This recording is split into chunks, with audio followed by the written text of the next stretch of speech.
যাৰ কবিতা লিখি কিদৰে বখালো তোমাক ধাৰাসাৰ প্ৰেমৰে তুমি কলংক কিনি যাৰ কবিতা লিখি কিদৰে বখালো তোমাক ধাৰাসাৰ প্ৰেমৰে তুমি বিশান্তি গাৰু সজানে প্ৰকৃতি উৰিলো গৈ যদি সেউতে আজীৱন থাকিব তোমাৰ হৈ মনৰ ভিতৰত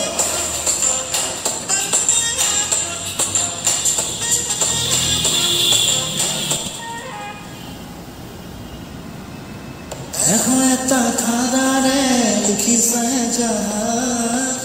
হৃদয়ৰ গভীৰতে ৰাখিছে কাৰাগাৰ সাতজনমৰ জৰিমনাত কৈ দীঘলো মই সাতজনমৰ জৰিমনাত কৈ দীঘলো মই হাজাৰ প্ৰকৃতি উৰিলো গৈ যদি সৌহতে আজীৱন থাকিব তোমাৰ হৈ মনৰ ভিতৰত